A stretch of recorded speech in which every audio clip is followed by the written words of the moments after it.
Assalamualaikum warahmatullahi ta'ala wabarakatuh. Alhamdulillahi rabbil alamin. Wassalatu wassalamu ala ashrafil anbiya'i wal mursalin wa ala alihi wa sahbihi ajma'in. Subhanaka la ilma lana illa ma 'allamtana innaka antal alimul hakim. Rabbi shrah li sadri wa yassir li amri wahlul 'uqdatam min lisani yafqahu qawli. Ya alim, allimna min ilmika kama tarda bihi anna. Ya halim, khalliqna bi khuluqil hilmi wa haqqqiqna bi haqa'iqil ilmi. Allahumma allimna ma jahilna wa zakkirna ma nassina. Allahumma yassir wa la tu'assir wa tammim bil khair. Amma ba'd. Alhamdulillah, kita syukur pada Allah Subhanahu wa taala kerana inilah di antara amalan-amalan yang kita sedang belajar sekarang ini, supaya kita meletakkan dalam diri kita ni sentiasa bersyukur di atas setiap apa yang Allah kurniakan dalam hidup kita. Dalam hidup kita ni, kita dah sebut sebelum daripada ni tentang mengenai amalan-amalan yang mesti kita jauhkan daripada hati kita, dan beberapa amalan-amalan yang mesti kita masukkan dalam tubuh badan kita. Ni dalam hidup kita ni, kita diajar supaya sentiasa melakukan amalan-amalan ini. Antaranya yang kita diajar supaya kitanya sentiasa bersyukur di atas setiap apa yang Allah kurniakan dalam hidup kita ni. Allah cerita tentang mengenai ahli syurga ni, sifat dia bila dia nak masuk dalam syurga je, dia akan syukur pada Allah. Dan kita belajar sebelum daripada ni, ahli-ahli syurga ni, bila dia nak masuk je dalam syurga, dia akan sebut waqalul hamdulillahillazi sadaqana wa'dah. Mulut masing-masing sebut segala puji bagi Allah yang telah membenarkan janji dia, dan apa yang Allah telah berjanji dengan kami ini, Allah benarkan dengan masuknya dalam syurga ini. Demikian juga dalam ayat yang lain, Allah Subhanahu wa taala sebut wa akhiru da'wahum anil hamdulillahi rabbil alamin. Dan akhir ucapan ahli syurga tu, yakni penutup doa mereka, ialah mulut-mulut masing-masing akan sebut alhamdulillahi rabbil alamin. Segala puji bagi Allah di atas setiap keadaan yang Allah kurniakan dalam kehidupan ini.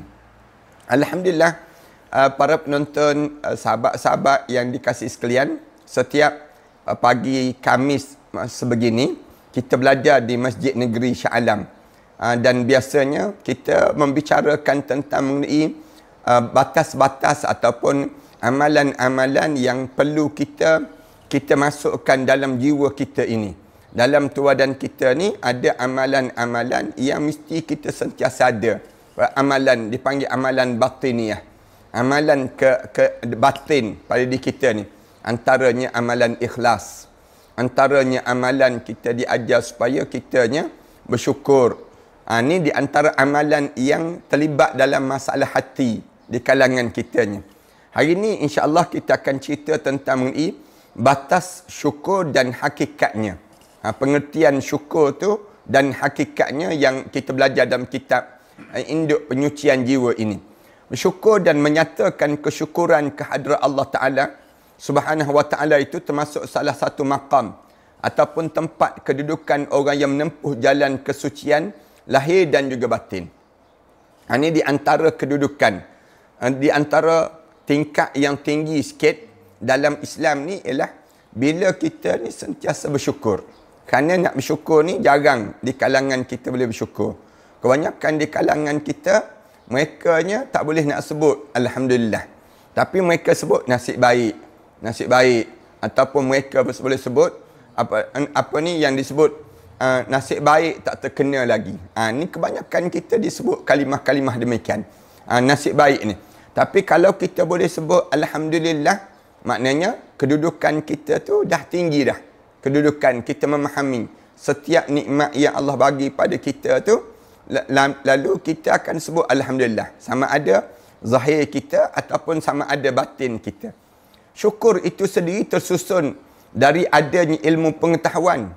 Siapa yang dia nak boleh terkeluar kalimah alhamdulillah itu, mesti dia tahu dahulu benda apa yang dia nak sebut Alhamdulillah. Kenapa dia boleh sebut Alhamdulillah ini? Tersusun daripada hal. Hal ni maknanya suasana ataupun keadaan dan amal perbuatan yang nyata. Ni sebab tu keluarnya kalimah syukur di tubuh badan seorang. Ilmu itu adalah asalnya dan hal dan amal perbuatan dan itu pula yang menimbulkan keadaannya. Ilmu itu maksudnya kita tahu ni Allah yang bagi. Kita tahu yang ni yang disebut dengan kurniaan Allah. Keadaan pula kita sujud pada Allah. Keadaannya pula ialah kita keluarkan zakat. Keadaannya pula ialah kitanya menderma di jalan Allah. Itu dipanggil kesan daripada kita ada ilmu. Sebab tu orang yang nak bersyukur ni dua-dua ni terkait dalam hidup dia. Sama ada pada diri dia ada ilmu. Yang kedua, pada diri dia adanya yang disebut dengan perbuatan yang ditunjukkan dalam hidup dia ini. Ini keadaan yang akan berlaku. Ilmu ialah mengetahui dan memakrifati dengan sebenar-benarnya bahawa adanya segala kenikmatan itu berasal daripada zat yang maha pemberi kenikmatan. Ilmu itu maksudnya kita tahu rezeki-rezeki yang kita ada ni siapa yang bagi? Allah dalam hidup kitanya. Segala benda yang kita nikmati sekarang ni siapa yang kurniakan? Allah. Bila Allah yang kurniakan dalam hidup kita, Allah yang bagi, lalu bibir kita akan terucap Alhamdulillah, katanya Tuhan kitab ni diajar demikian.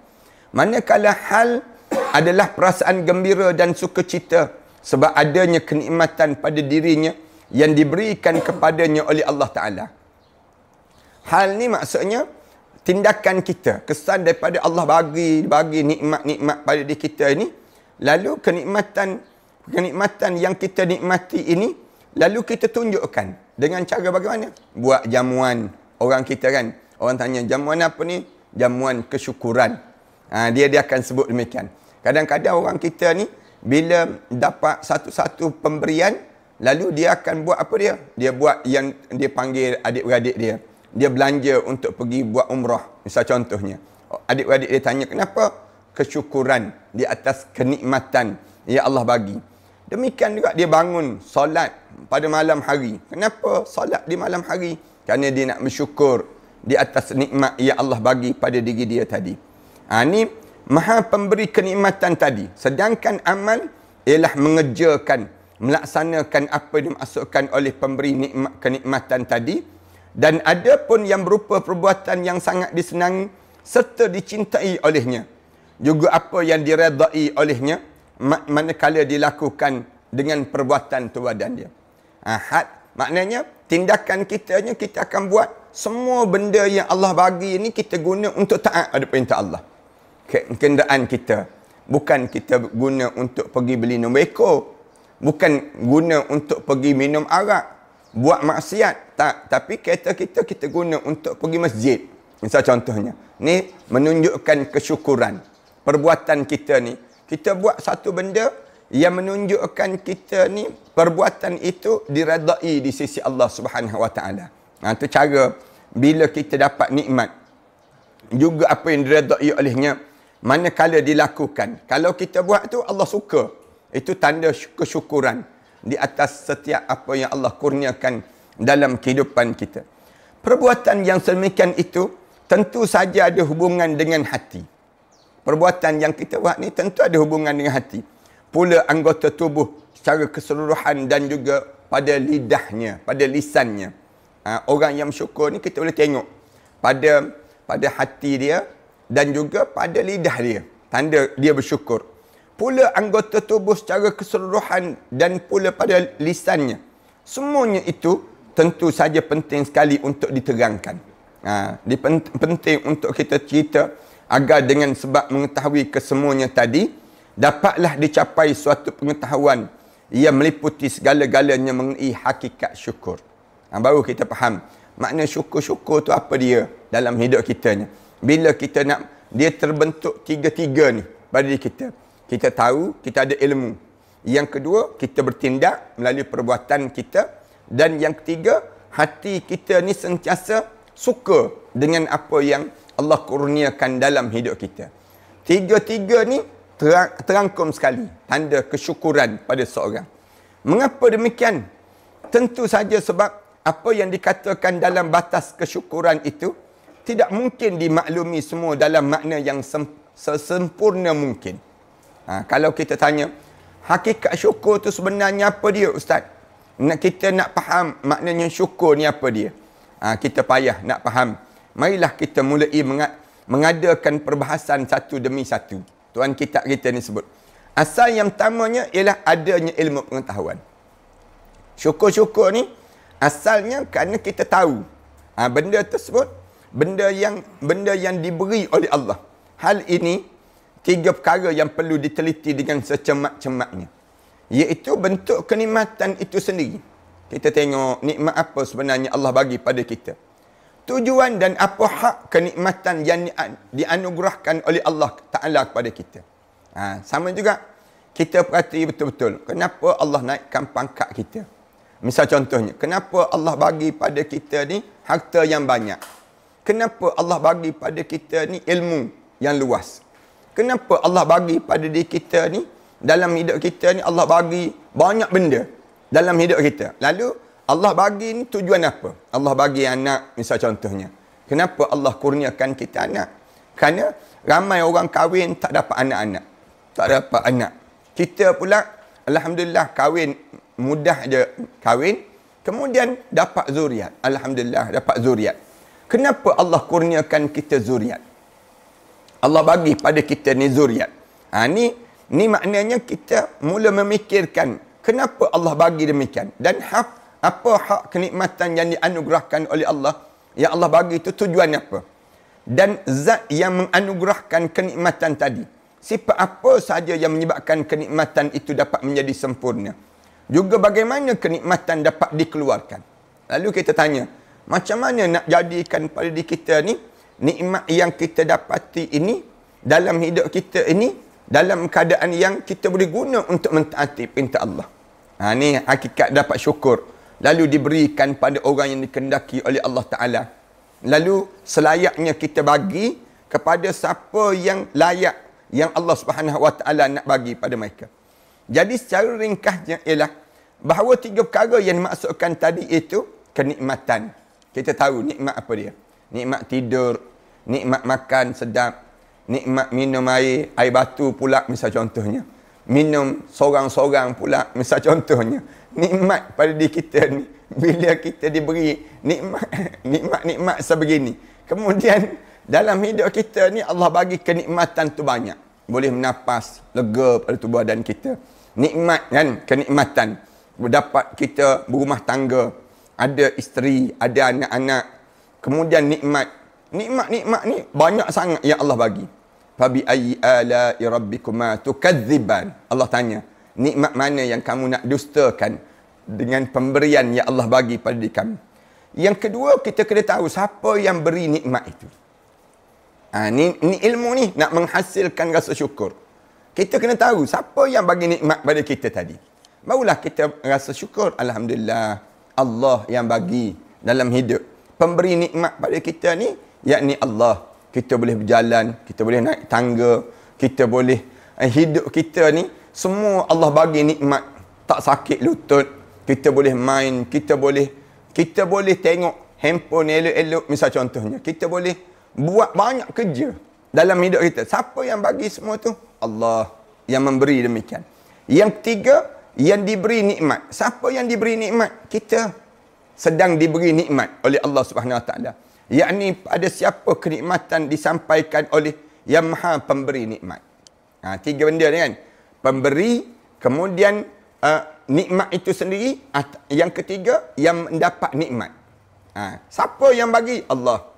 Nikmat apa yang kita dapat dalam hidup kita ni? Banyak nikmat-nikmat yang kalau kita nak kira, wa in ta'uddu nikmatallahi la tuhsuha.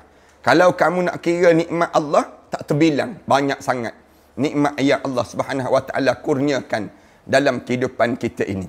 Kemudian siapa yang dapat nikmat tersebut? Kita makhluk Allah ini banyak menerima nikmat-nikmat daripada Allah Subhanahu Wa Taala dalam hidup kita. Yang tentu saja dengan adanya kesengajaan dan adanya kehendak ataupun iradah dalam memberikan. Maknanya tentu saja Yang bila nak bagi tadi, Allah nak bagi kepada kita. Sebab tu kita dilarang makan rasuah. Kita dilarang untuk minta rasuah. Kenapa? Kerana semua nikmat ni Allah telah agih-agihkan dengan cara yang baik. Kita dilarang daripada menipu orang. Jangan tak bayar hutang orang dalam hidup kita. Segala benda yang Allah bagi pada kita ni, kita syukuri pada diri kita. Itulah perkara-perkara yang penting untuk dimakrifati dan disedari. 3 benda ni kan. Pemberi nikmat itu sendiri, yang menikmati nikmat yang diberi. Kita. Apa yang dihuraikan di atas adalah bagi sesama makhluk. Yakni yang selain Allah Subhanahu Wa Taala. Baik bentuk kenikmatan, siapa di kalangan makhluk itu yang diberi. Dan makhluk siapakah yang memberi. Itu cara kita kena faham pada diri kita ni. Adapun yang berkaitan dengan haknya Allah Ta'ala, maka hal itu tidak akan sempurna, melainkan dengan jalan memaklumi dan meresapkan dalam hati bahawasanya semua kenikmatan itu berasal daripada Allah Azza wa Jalla. Dan itulah yang maha pemberi kenikmatan. Sedangkan yang lain-lain hanyalah merupakan perantara yang wajib tunduk pada perintahnya sesuai dengan kekuasaan dan kehendaknya. Kehendak Allah Subhanahu Wa Taala. Kita ni dapat je. Yang bagi siapa? Allah. Allah bagi itu tujuan apa? Nak suruh kita jadi tunduk dan kita jadi patuh kepada perintah Allah Subhanahu Wa Taala. Kemakrifatan semacam inilah yang terdapat di balik ketauhidan seseorang. Bila kita dah tahu dah yang bagi ni ialah Allah, kemudian kita ni penerima nikmat yang banyak yang Allah bagi pada kita, di waktu itulah kita mengesakan Allah. Barulah kita kuat keyakinan kita pada Allah Subhanahu Wa Taala. Mengesakan Allah serta memahasucikan dia. Sebab takdis atau memahasucikan serta mentauhidkan Allah Ta'ala itu sebenarnya termasuk dalam makna kemakrifatan ini. Itu yang kita kena fahami pada diri kita lah. Maknanya, bila kita nampak dah nikmat-nikmat Allah, maka kita tak buat syirik pada Allah. Tak syirik. Kerana apa dia? Yang selain daripada Allah tu, semuanya menipu kita. Nationalist menipu kita. Secularist menipu kita. Ism yang ada ni, kebanyakan menipu kita. Bukan kebanyakan, semuanya menipu kita selain daripada Islam. Yang boleh kita terima dalam hidup kita ialah Islam. Siapa yang bagi pada kita ni Islam ni, wa raditu lakumul Islam madina. Allah Subhanahu Wa Taala sebut demikian. Aku redalah dalam hidup kamu tu Islam sebagai satu cara hidup kami. Setelah mana apa dia? Setelah mana kamu menikmati nikmat-nikmat yang banyak yang aku bagi pada diri kamu tadi. Ini cara pada diri kitanya. Dalam keadaan yang atau memahasuci serta mentauhidkan Allah Ta'ala itu sebenarnya termasuk dalam makna kemakrifatan ini. Malahan manakala kita kaji dengan sebenar-benar tingkat pertama dalam pengetahuan dan kemakrifatan keimanan adalah takdis ataupun memahasucikan Allah Ta'ala itu. Bila kita tahu dah ini nikmat Allah, mulut kita kena sebut Subhanallah, Subhanallah ataupun Alhamdulillah, Alhamdulillah. Kerana apa dia? Segala benda yang kita miliki hari ini, semuanya diberi oleh Allah. Allah support semua. Nyawa yang kita bernafas hari ini, siapa yang bagi? Allah. Kemudian, mata kita yang memandang sekarang ni, siapa yang kurniakan? Allah. Lalu kita dalam hidup kita ni, sentiasa letak Allah jadi keutamaan dalam kehidupan kita ni. Selanjutnya, manakala seorang itu telah bermakrifah kepada zat yang maha disucikan, dah kita kenal dah Allah dalam hidup kita, maka ia akan menyedari pula bahawasanya tidak ada suatu barang pun yang patut dan boleh dianggap suci melainkan hanya satu belaka. Satu, yakni Allah Subhanahu Wa Taala. Dan yang selain daripada itu sama sekali tidak boleh disucikan. Selain daripada ini tak boleh. Atau diperkirakan sebagai sesuatu yang suci. Inilah yang sebenar-benar namanya tauhid. Bila kita dah tahu dah semua benda dalam hidup kita ni Allah yang bagi, maka dalam hidup kita jangan sekali-kali kita pergi terima kasih pada selain daripada Allah.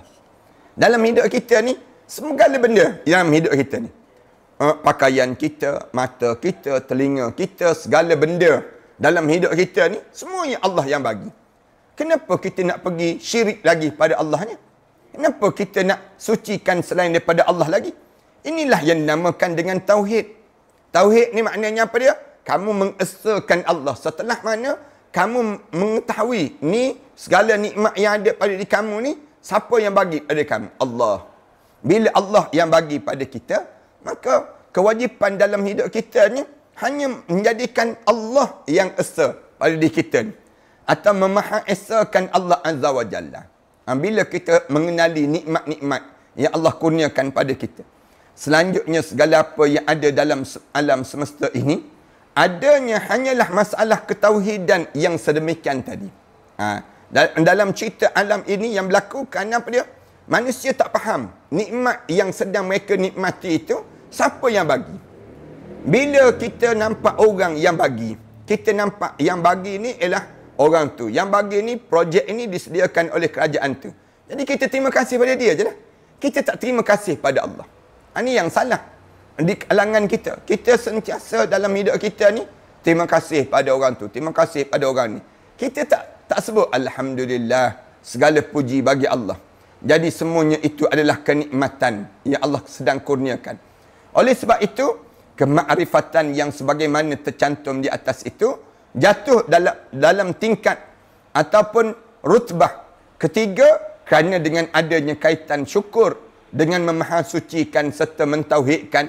Disitulah letaknya kesempurnaan dan penyendirian dengan perbuatan yang kita lakukan dalam hidup kita ini. Maknanya pada diri kita ni, kalau kita tak kenal nikmat-nikmat itu datang daripada Allah Subhanahu Wa Taala, maka menyebabkan pada diri kita ni, bila kita tak kenal nikmat itu datang daripada Allah, menyebabkan dalam hidup kita ni kita tidak mentauhidkan Allah. Yang jadi rosaklah dalam akidah kita, rosak daripada keimanan kita. Setelah mana kita semua memaklumi apa yang dijelaskan di awal tadi, maka sebenarnya lah bahawa belum dapat dinamakan bersyukur dengan bersungguh-sungguh, dengan sebenar-benar syukur.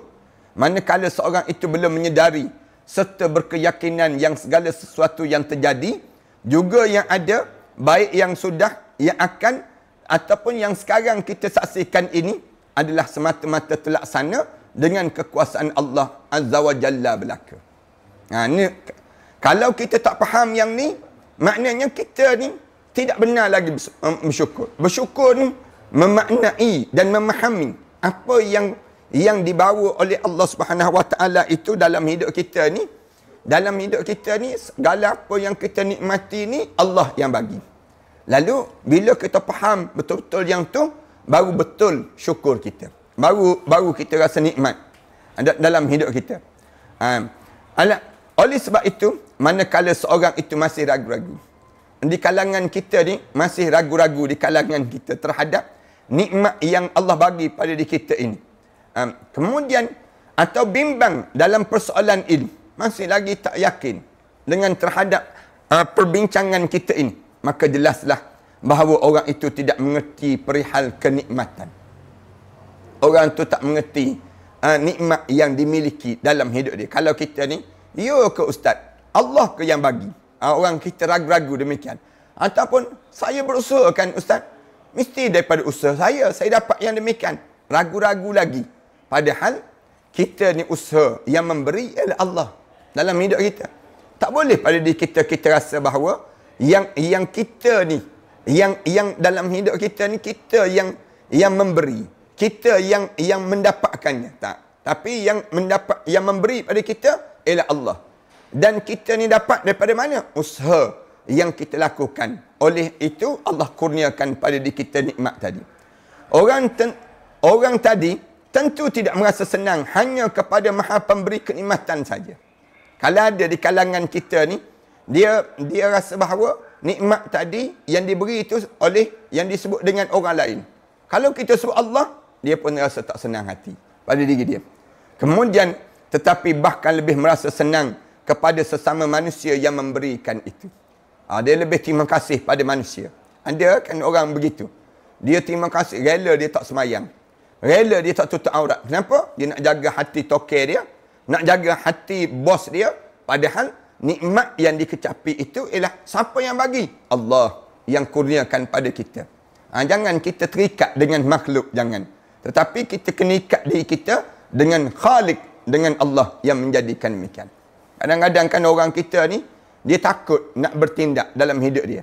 Orang kata, marilah kita bersama dengan Islam. Islam boleh bagi apa? Dia tanya. Padahal, yang memberi segala apa yang ada dalam hidup dia tu Islam. Allah yang memberikan pada diri dia. Tapi dia tak nampak pemberian tersebut datang daripada Allah. Kemudian pada masa yang sama, kemudian orang tadi tentu tidak rasa senang. Hanya pada yang maha pemberi kenikmatan saja. Tetapi bahkan lebih rasa senang pada sama manusia yang memberikan itu.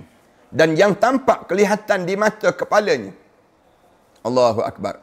Kita kan, kadang-kadang orang datang bagi makanan ke rumah kita. Misal contohnya. Biasanya kita ni sebut apa? Terima kasih pada orang yang bagi makan. Ada mulut kita nak sebut, Alhamdulillah. Allah telah menggerakkan orang tu untuk menghantarkan makanan untuk diri kita. Kebanyakan kita nampak yang lapisan yang pertama itulah, manusia itulah yang kita rasa demikian. Terima kasih kita. Terhutang budi dengan manusia. Tidak terhutang budi dengan Allah. Yang ni yang bahaya dalam hidup dia. Yang dia nampak depan mata je. Dia tak nampak di sebalik yang jauh. Pemberi nikmat yang lebih besar dalam hidup ini. Dengan sebab kurangnya kemakrifatan mengenai hal-hal tersebut, maka berkurang pula lah keadaan di dalam kegembiraan hatinya. Yang menyebabkan hati dia ni, dalam kegembiraan pada hati dia tu, semakin berkurangan. Dan dengan sebab kurangnya pula keadaannya dalam kegembiraan hatinya, dan dengan sebab kurangnya kekurangan kegembiraan, maka berkurang pula kegembiraan untuk beramal kebaikan. Bila hati dia dah kurang, dah rasa gembira, bukannya dia tak rasa Allah yang bagi, dia nampak manusia yang bagi, makhluk yang bagi, semakin kuranglah amal ibadah dia. Semakin kurang. Hati dia ni tak rasa terima kasih pada Allah. Tapi hati dia terima kasih pada makhluk. Dia akan jadi hamba pada makhluk tersebut. Dia tak jadi hamba kepada Allah. Yang tu yang jadi bahaya. Demikianlah huraian dalam bab ini sesuai dengan asal permulaannya. Tu awal yang disebut dengan asal yang pertamanya ialah nak suruh kenal siapa yang memberi dalam hidup kita. Asal yang kedua syukur ni ialah hal. Hal ni yang dapat dijadikan pegangan ialah yang menumbuhkan amalan yang baik. Dan inilah asal kemakrifatan yang sebenar-benarnya. Maknanya perbuatan kita. Tadi, siapa yang memberi? Kita nak kena kenal siapa yang memberi. Yang ni, kita kena merasai setiap nikmat yang Allah bagi pada diri kita ni. Maksudnya ialah merasa gembira dengan adanya maha pemberi kenikmatan yang hakiki. Dan dalam menerima itu disertai dengan sikap yang merendah diri. Kita pula, suasana kita, bila kita terima nikmat, sentiasa tawaduk. Jangan kita terima nikmat, kita menyombong. Menjadi kita tak sedar diri. Tak boleh demikian. Bila kita diberi nikmat, hendaklah kita mula dalam keadaan yang merendah diri kita. Namun demikian barulah dapat dikatakan sebagai syukur yang mantap. Maknanya, kalau tadi kita kenal Allah yang memberi. Yang kedua, bila diberi pada kita ni, hendaklah kita ni sentiasa tawaduk. Jangan kita rasa bangga. Aku kaya, aku cantik, aku banyak pengaruh, aku. Dia mula menyombong diri. Dia tak kenal lah. Mula dia tak kenal Allah. Dan menyebabkan di waktu ini, dia tidak menjadi orang yang syukur yang sebetul-betulnya. Jikalau juga didampingi syarat-syaratnya, ataupun diikutkan dengan apa yang merupakan ketentuan bersyukur tadi. Syarat ataupun ketentuan utama ialah bergembira terhadap zat yang maha pemberi kenikmatan. Bukan pada kenikmatannya sendiri dan bukan pula kerana adanya pemberi kenikmatan itu. Itu keadaan yang demikian. Yang kedua. Asal yang tiga, dalam kita mendapat nikmat ini, beramal ataupun berbuat kebaikan sebab telah mencapai satu pengertian mengenai kemakrifatan terhadap zat yang maha pemberi kenikmatan. Guna segala nikmat tadi untuk mentaati perintah Allah. Tu tanda syukur. Orang syukur ni, bila kita tengok dia, kereta dia mewah. Misal contohnya. Kereta dia mewah. Tapi, digunakan kereta mewah dia tadi untuk dia pergi masjid. Dia pergi dengar kuliah. Dia cari orang-orang alim, orang saleh. itu tanda dia telah gunakan memanfaatkan kenikmatan yang Allah bagi itu, dan dia telah bersyukur dengan nikmat yang Allah kurniakan dalam hidup dia. Dia dah kenal Allah. Amalan sedemikian itu sudah semestinya wajib dilakukan, dan amalan semacam itu tentu saja berhubung erat dengan hati dan juga lidah. Dia terkaitlah amalan kita ni, dia akan guna semua lidah kita, hati kita, memfokuskan untuk Allah Subhanahu Wa Taala, juga seluruh anggota tubuh dalam hidup dia. Yang berhubungan dengan hatinya ialah bersengaja dalam hati dia untuk berbuat kebaikan. Hati dia ni sentiasa tumbuh dengan benda-benda yang baik je, nak buat benda yang baik je dalam hidup. Tetapi tidak ditunjukkan pada sama makhluk. Yang berhubungan dengan lidah ialah menyatakan kesyukuran kehadrat Allah Subhanahu Wa Taala dengan mengucapkan puji-pujian kepada Allah Subhanahu Wa Taala itu sendiri. Pada diri dianya. Dalam yang menunjukkan kebesaran dan kekuasaan dalam menganugerahkan segala macam kenikmatan pada seluruh hamba-Nya. Sedangkan dengan anggota badan ialah mempergunakan semua kenikmatan Allah tadi untuk melakukan ketaatan padanya. Tu kita guna seluruh nikmat yang Allah bagi pada kita ni untuk mentaati perintah Allah. Ada duit kan, saya biasa tegur di kalangan kita kan. Dia duit banyak, tapi bila pergi ke Mekah, cari package yang paling murah. Tak betul lah demikian. Harta benda dia banyak. Bila harta benda dia banyak, dia gunakan harta benda dia tu untuk betul-betul mentaati perintah Allah. Package mahal bukan nak menunjuk, tapi nak memanfaatkan nikmat yang Allah bagi dalam hidup dia. Kita pula yang tak dapat sebagaimana dia, jangan nak mendengki dengan dia. Ya, dia yang dapat nikmat tu, dia guna nikmat dia dengan cara mentaati perintah Allah. Duduk di hotel yang depan Masjidil Haram, yang dekat, yang selesa, yang bersih, yang mudah. Itu tanda dia menggunakan nikmat Allah. Dia panggil demikian, tanda kesyukuran dalam hidup dia. Ada juga orang yang dia guna nikmat Allah yang Allah bagi pada dia tadi, dia buat jamuan, bagi makan pada orang, jemput orang makan dan seumpamanya.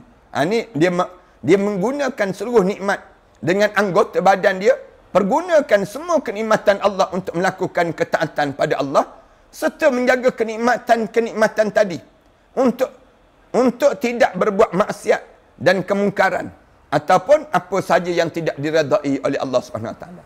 Ada orang diberi nikmat suara yang lembut. Dia gunakan untuk baca ayat suci Al-Quran Karim. Dia lagukan ayat Al-Quran Karim.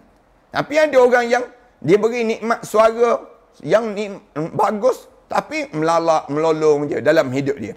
Kita jangan jadi begitu. Kita ni, bila Allah bagi nikmat dalam hidup kita, gunakan nikmat itu untuk mentaati perintah Allah Subhanahu Wa Taala. Sudah dapat dimaklumi bahawa bersyukur dengan anggota badan itu berbeza-beza sifatnya. Ada orang yang sujud semayang, ada orang yang dia syukur dengan badan dia, dia keluar zakat, dia bagi sedekah.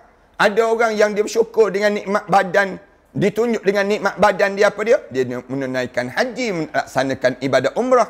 Dan ini dengan mengingatkan anggota mana yang dipergunakan untuk bersyukur tadi. Dengan cara demikian. Misalnya syukurnya dua matanya. Syukur terhadap dua mata yang ada ni, dua belah ni, iaitu menutupi segala aib ataupun celah yang diketahui dalam diri manusia lain. Tanda dia bersyukur dengan mata ni apa dia? Dia tak tengok, dia tak nampak keaiban orang. Itu tanda dia sedang bersyukur.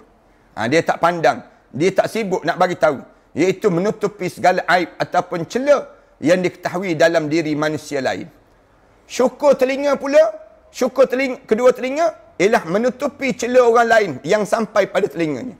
Bila ada orang datang nak mengumpat, hari ni saya datang ni memang khusus saya nak mengumpat orang, dia pun tutup telinga dia. Saya tak nak dengar disebut. Saya tak nak dengar. Kenapa tak nak dengar?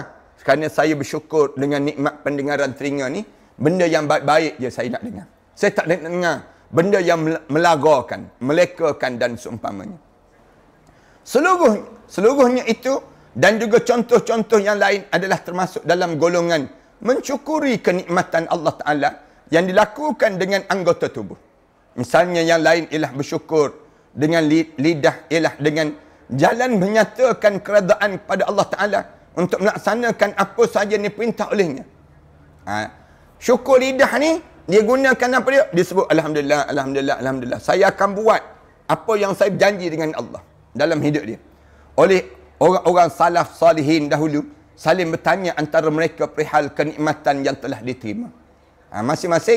Masing-masing orang-orang dahulu disibuk tanya, kamu dapat nikmat apa? Allah bagi. Kamu dapat apa? Macam kita kan, anak-anak kita bila dia pergi ke rumah seorang, orang tu bagi hadiah. Berbeza-beza.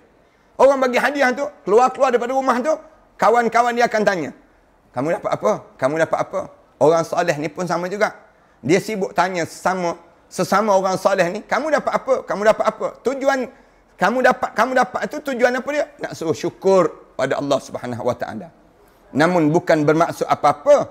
Misalnya sebab kedengkian ataupun iri hati, kalau sahabatnya memperolehi lebih banyak daripada dirinya sendiri, tetapi niat mereka adalah untuk menyatakan kesyukuran kehadrat Allah Subhanahu Wa Taala. Tu cara orang soleh lah. Dia tengok orang lain dapat nikmat, dia kata apa dia? Alhamdulillah kamu dapat nikmat. Syukur pada Allah di atas nikmat yang Allah kurniakan pada kamu ni. Agar yang suka dan pandai bersyukur itu menjadi manusia yang semakin taat kepada Allah Subhanahu Wa Taala. Dan jikalau sudah taat, agar dapat meningkatkan ketaatan.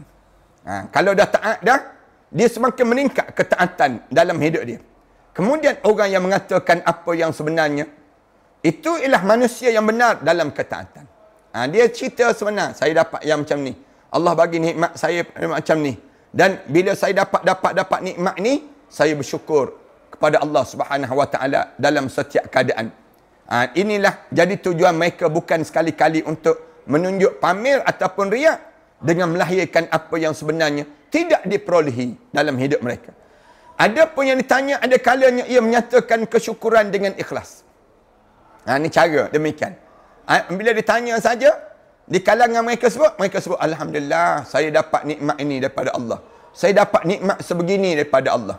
Ada kala orang itu mengadu seolah-olah masih kurang dengan apa yang diberikan kepadanya.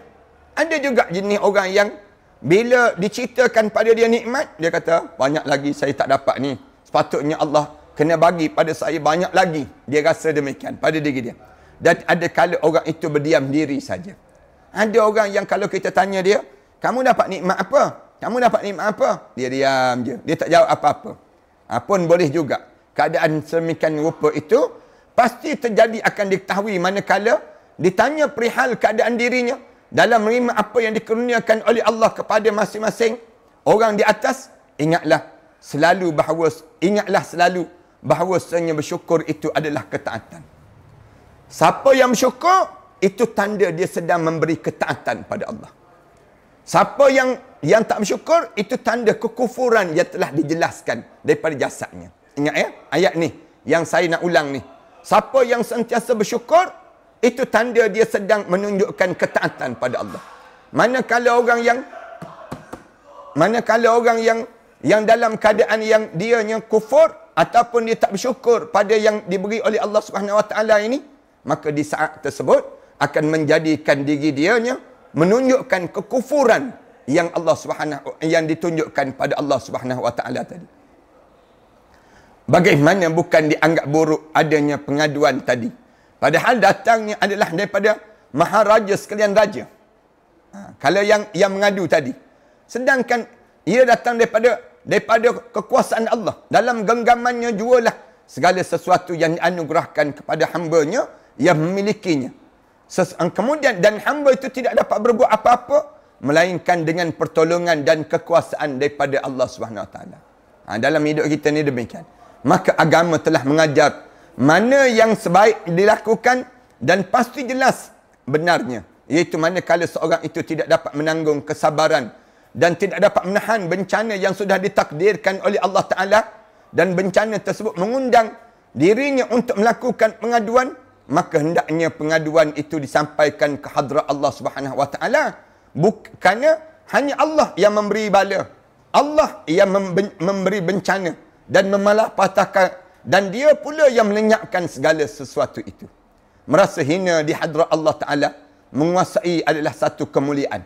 Kita ni kalau kita rasa hina depan Allah, itu tanda satu kemuliaan dalam hidup kita. Kemudian dan mengadukan diri kan adanya bahaya, kepada sama makhluk, yakni yang selain daripada Allah, adalah satu kehinaan. Kita menghinakan diri di hadapan Allah, itu kemuliaan. Tapi mengadu masalah hidup kepada makhluk, itu satu kehinaan dalam kehidupan. Itu cara demikian. Menghinakan diri kita di hadapan Allah, itu satu kemuliaan. Tetapi sebaliknya, sesiapa yang mengadu masalah hidup dia pada makhluk, itu satu kehinaan. Yang diajar dalam kehidupan kita. Lebih-lebih lagi, menunjukkan bentuk dan macam bencana kepada sama hamba Allah adalah satu kehinaan yang sangat buruk. Orang ni hina. Dia mengadu pada manusia. Saya bil elektrik tak boleh bayar. Saya begini, saya begini. Ini satu kehinaan dalam hidup dia. Ini bukan sifat kemuliaan yang ada. Lebih-lebih lagi, menunjuk bentuk dan macam bencana kepada sesama hamba Allah adalah satu kehinaan yang sangat buruk. Dia ada masalah, dia angkat bendera putih. Konon-kononnya. Ada masalah tu. Nak tunjuk yang dia ni ada masalah. Angkat bendera putih. Satu kehinaan yang dilakukan dalam hidup dia. Menghinakan diri di hadapan Allah menjadikan kemuliaan dalam kehidupan kita. Itu cara dalam hidup kita. Kemudian, satu kehinaan yang sangat buruk, satu celah dan noda yang tiada bandingnya. Kerana hamba tadi adalah sama keadaannya sebagai makhluk. Kerana kalau kita mengadu pada manusia, sama je dia. Makhluk juga dia. Tak ada manfaat langsung. Lebih baiklah kita ni, bila kita nak mengadu hanya kepada Allah Subhanahu wa ta'ala pada diri kita. Firman Allah Ta'ala, innal ladzina ta'buduna min dunillah. Orang-orang yang menjadikan diri dia hamba selain daripada Allah. La yamlikuna lakum rizqa. Yang tidak memberi pada kamu rezeki. Fabtaru indallahi rizqa. Maka cara kamu hendaklah kamu mengharapkan rezeki di sisi Allah. Wa'buduh. Hendaklah kamu menjadikan diri kamu hamba kepada dia. Washkurulah. Dan bersyukurlah di atas setiap apa yang Allah kurniakan pada diri kamu. Firman Allah Ta'ala lagi. Innal ladzina tad'una min dunillahi ibadan amsalukum. Sungguhnya orang-orang yang kamu semua panggil itu, yakni kamu ajukan doa kamu semua kepada mereka tersebut yang selain daripada Allah, mereka itu adalah juga hamba-hamba Allah seperti kamu semua. Allah Subhanahu Wa Taala sebut demikian. Kamu angkat bendera putih tu, sebenarnya kamu mengadu pada manusia kan? Mengadu pada manusia. Sama je kamu dengan dia. Dia pun ada masalah, kamu pun ada masalah. Allah Subhanahu Wa Taala sebut demikian. Bersyukur dengan lisan itu termasuk golongan syukur pula. Bila kita bersyukur dengan lidah ni, tanda kita ni di kalangan orang yang bersyukur pula dalam hidup kita ni. Kemudian kita diajar supaya apa dia? Dalam hidup kita ni ada satu riwayat di zaman Umar bin Abdul Aziz, dia memegang jabatan sebagai khalifah. Isi ceritanya sebagaimana berikut. Ada sekelompok tamu datang menemui Umar bin Abdul Aziz rahimahullah. Bila tetamu ni datang, Sayyidina Umar ni mula mempersilakan mereka duduk. Lalu ada seorang pemuda yang berdiri, hendak bercakap. Bila Umar Abdul Aziz suruh duduk, ada seorang budak muda bangun, berdiri. Dia nak bercakap. Lalu Umar berkata pada budak muda tersebut. Umar Abdul Aziz sebut, yang tua saja. Yang tua saja yang supaya boleh bercakap. Suatu perkara itu, mesti dipandang daripada segi usianya dahulu. Umar Abdul Aziz ni sebut, nescaya di kalangan kaum muslimin ini, ada yang lebih tua daripada kamu. Anak muda kamu jangan bercakap lagi. Bagi orang tua dulu. Orang tua dulu selayaknya bercakap. Umar Abdul Aziz tegur budak muda ni. Dia sebut demikian. Lalu, jadi semestinya memberikan jabatan. Kemudian pemuda itu menjawab balik. Wahai Amirul Mukminin, jikalau suatu perkara itu mesti dipandang daripada segi usianya, nescaya di kalangan kaum muslimin ini, ada orang yang lebih tua daripada kamu. Yang selayaknya diberi jabatan khalifah itu kepada dia dibandingkan dengan kamu. Lalu Sayyidina Umar berkata kembali, baiklah, kalau begitu kamu cakaplah anak muda. Dia sebut demikian. Anak muda ni jawab, dia kata, kalau kira tua, ada lagi yang lebih tua daripada kamu, yang layak untuk jadi khalifah dibandingkan dengan kamu. Umar pun terkejut, tergamam. Sayyidina Umar Abdul Aziz pun jawab, kalau begitu kamu cakaplah. Dia sebut, kamu nak bercakap. Cakaplah. Pemuda itu lalu bercakap, kita semua bukannya tamu. Kita ni bukan tamu pada Umar Abdul Aziz. Sebab adanya kegembiraan yang kita perolehi juga bukan tamu kerana adanya ketakutan yang kita hadapi. Kita ni bukan tamu kerana dalam pertemuan kita ni kita ada rasa gembira dan kita ada rasa takut. Kita ada rasa gembira dan ada rasa takut. Perihal kegembiraan, maka keutamaan atau kedermawanan kamu sudah sampai pada kita semua. Cerita kamu ni pemurah, ya Amirul Mukminin, kami semua tahu. Kamu ni adalah pemurah di kalangan kami. Kemudian, sedangkan perihal ketakutan itu pun sudah tidak ada. Kita pun sudah merasa aman daripada ketakutan itu kerana keadilan kamu. Kita tiada lain, hanyalah tamu untuk menyampaikan kesyukuran dengan lidah. Dia sebut demikian. Kami datang ni bukan nak tunjuk yang kami ni takut dengan kamu dan kami ni berharap pada kamu. Manakala kami datang ni untuk menunjukkan rasa syukur di atas apa yang terjadi.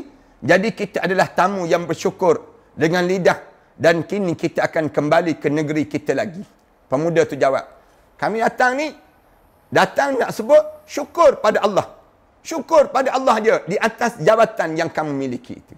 Dia sebut demikian. Bila ada orang berkata bahawa senyum syukur itu ialah mengakui bahawa adanya kenikmatan itu betul-betul memang daripada zat yang maha pemberi kenikmatan dengan rasa merendahkan diri, maka yang demikian itu adalah dipandang daripada segi lisan berserta dengan hal ehwal dan keadaan dalam hati yang mengandungi perasaan tadi. Selanjutnya, apabila ada orang berkata bahawasanya sebenarnya bersyukur itu menyatakan puja dan puji pada zat yang maha pemberi kebajikan dengan jalan menyebut-nyebut kebaikannya, maka yang semacam itu adalah semata-mata pekerjaan lisan belaka. Adapun orang yang mengatakan bahawa bersyukur itu berdiam diri di atas hamparan kesaksian dengan mengekalkan pemeliharaan kehormatan diri, maka itulah yang mengumpul makna ataupun pengertian syukur yang sungguh-sungguh. Dalam hal itu tidak dapat dianggap langka melainkan adanya perbuatan dengan lidah. Itu cara pada demikian. Hamdun Qasar berkata, bersyukur kepada kenikmatan ialah hendaknya kamu melihat bahawa diri kamu itu sebenarnya seperti anak kecil dalam hal bersyukur itu. Yakni sekalipun diberi sesuatu, maka juga belum pandai bersyukur. Ini menyebabkan makin bertambah besarnya rasa syukur pada kenikmatan tadi.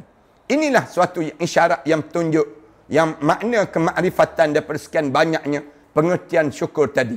Al-Junaid berkata, bersyukur ialah supaya kamu melihat ataupun menganggap diri kamu bukan sebagai seorang ahli ataupun biasa memberikan kenikmatan. Ini adalah suatu isyarat pada salah satu keadaan daripada berbagai keadaan hati pada khususnya. Begitulah beberapa ucapan para ahli dalam hal tazkiyatun nafsi dan menjelaskan bagaimana yang dikerjakan oleh masing-masing orang yang bersangkutan. Oleh sebab itu, berbeza-bezalah jawapan mereka jikalau ditanya. Dan hampir tidak ada yang sesuai. Yang jawapannya antara yang seorang dengan yang lain. Bahkan setiap orang itu ada kalanya berbeza-beza jawapan apabila tanya dalam dua macam keadaan yang sedang dihadapi olehnya. Sebab mereka tadi tidak berbicara melainkan di saat keadaan mereka yang dianggap ringan dijadikan jawapan. Ataupun yang lazim dan lumrah bagi diri mereka. Ini boleh jadi disebabkan oleh adanya suatu hal yang membuatkan mereka sibuk dan dianggap penting dilaksanakan sehingga kan kurang memperhatikan apa yang mereka anggap tidak penting atau kurang perlu diperhatikan. Boleh jadi juga kerana bicara tadi dengan menyenyakkan apa yang layak dan sesuai dijadikan jawapan pada mereka yang tanya. Jadi sesuai dengan kadar yang dikira amat dihajatkan belaka, sedangkan yang kurang dihajat tidak perlulah untuk diterangkan lebih luas dan panjang huraiannya. Habislah dalam tajuk syukur ini. InsyaAllah kita akan masuk ruas yang ke-10 pada perbincangan akan datang yang mesti ditanam dalam jiwa kita ialah sabar, menyerah diri dan reda dengan apa yang Allah kurniakan dalam kehidupan kita ini. Terima kasih di atas kesempatan yang baik ini. Terima kasih di atas peluang kita bersama pada pagi yang baik ini. Mudah-mudahan Allah rahmati dan Allah berkati setiap amalan yang kita kerjakan ini dan kita termasuk di kalangan orang yang sentiasa bersyukur di atas setiap pemberian yang Allah kurniakan dalam hidup kita. Aku qouli hadza astaghfirullah li wa lakum. Wassalamualaikum warahmatullahi taala wabarakatuh. A'udzubillahi minasyaitonir rajim. Bismillahirrahmanirrahim. Alhamdulillahirabbil alamin. Wassalatu wassalamu ala ashrafil anbiya wal mursalin wa ala alihi wa sahbihi ajma'in. Rabbana iftah bainana wa baina qaumina bil haqq wa anta khairul fatihin. Rabbana zalamna anfusana wa illam taghfir lana wa tarhamna lanakuna minal khasirin. Rabbana atina fid dunya hasanah wa fil akhirati hasanah wa qina adzaban nar. Sallallahu ala Muhammad wa ala alihi wa sahbihi wasallam. Alhamdulillahi rabbil alamin.